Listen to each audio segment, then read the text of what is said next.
भूतल पर काम करने के लिए हम लोग खोलते हैं महाभारत अखंड। लोगों को लगता है सब क्या बात भारत अखंड। किसी ने कहा कहने से काम बन जाता है 2 मिनट में। आज भी हमको लाभ हुआ, कल भी लाभ हुआ, 5-7 दिन पहले भी लाभ हुआ। कहने से काम बन जाएगा क्या? पहली तो बात है जरा मेरी अनुपस्थिति हो, कह दीजिए भारत अखंड हो, क्या दशा होती।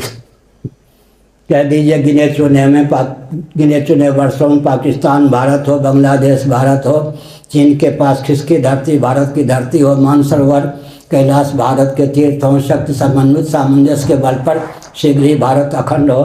जीवित रहने देंगे नेता या पाकिस्तान आदि के व्यक्ति? लोग कहते कहने से क्या होगा, इसका उत्तर है, आप लोग तो सुनते रहे हैं, कहने के लिए भी दमखम चाहिए या नहीं। भारत अखंड हो कह के देख लीजिए क्या दशा होती है। पुलिस एक ही दिन में जेल के शिकंजे में बांध दिए जाएंगे। हमारी अनुपस्थिति में भारत अखंड हो, गिने चुने वर्षों में पाकिस्तान भारत हो, बांग्लादेश भारत हो, चीन के पास खिसकी धरती भारत की धरती हो, मानसरोवर कैलाश भारत के तीर्थ हों, शक्ति समन्वित सामंजस्य के बल पर शीघ्र ही भारत अखंड हो। कहने के लिए छाती चाहिए या नहीं? कहने से क्या होता है? कहने से जो होता है, आज भी मैं उदाहरण दे रहा हूँ। मेरी आस्था गंगा जी के प्रति है। किसी परिस्थिति में भगवान के हालात में हमने गंगा जी को शरीर उत्तराखंड में एकांत में सौंप दिया। कोई घटना दिव्य घटी, उसके बाद गंगा जी ने लहर के द्वारा किनारे वो शरीर को कर दिया, गंगा जी के प्रति शरीर समर्पित कर दिया। गंगा जी के प्रति मेरी आस्था है कि निर्मल अविरल गंगा जी अपने मौलिक स्वरूप को प्राप्त करें। व्यावहारिक जगत में जब घटना घटेगी तब मुझे क्या लाभ है? विश्व का कल्याण हो, कल्याण हो गया क्या? प्राणियों में सद्भावना, अरे क्यों नहीं हुआ? अब हम जो कहते हैं गंगा जी के बारे में, उससे हमको लाभ क्या होता है मालूम है? पहले तो 1 साल में 5-7 बार, अब हर 1 सप्ताह में 1 बार स्वप्न में गंगा जी के तट पर घूमता हुआ देखता हूँ अपने को, गंगा जल पीता हुआ देखता हूँ, गंगा में स्नान करता हुआ देखता हूँ, गंगा के तट पर घूमते हुए विचरण करते हुए सिद्धों से संभाषण करता हुआ देखता हूँ। गंगा जी मुझे दे रही है नहीं? लोग कहते कहने से क्या होगा, तुम्हारा तो उद्धार होगा ही। गंगा जी का व्यावहारिक धरातल पर मौलिक स्वरूप जब आवेगा तब आवेगा।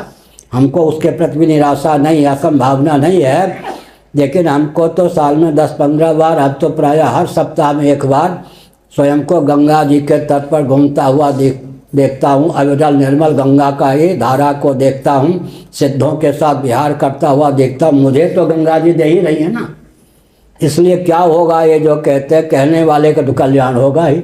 सर्वे भवन्तु सुखिनः, सब सुखी हो जाएंगे क्या?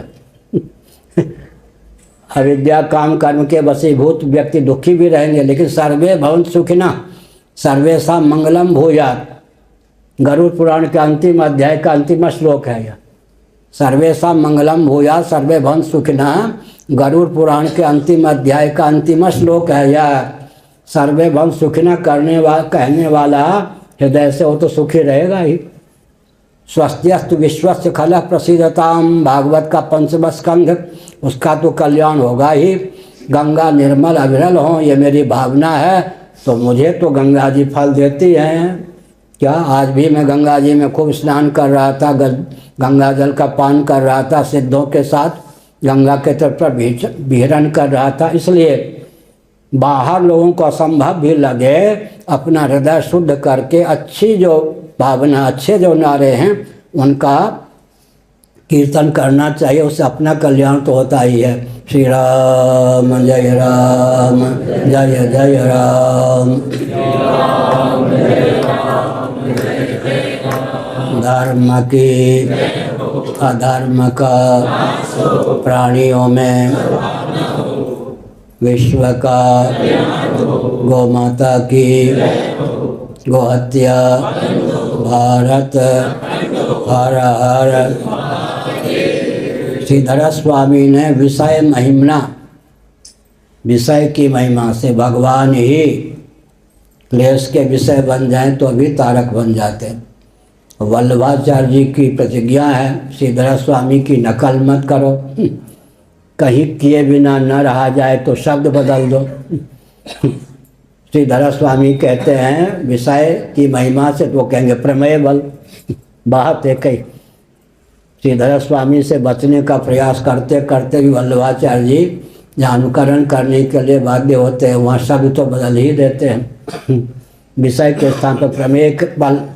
तो हमने संकेत किया कि भगवान भवतारक हैं, परमाणु बनाना चाहिए। परमाणु अच्छा चिंतन कीजिए, परमाणु बनेगा। 80% काम तो परमाणुओं से बन जाते, फिर 20% काम के लिए व्यवहार में इतिहास की रचना के लिए थोड़ा सा प्रयास करना पड़ता, संघर्ष। भारत की अखंडता इत्यादि हमको असंभव नहीं लगती, सब संभव होने ही है। हर हर महादेव।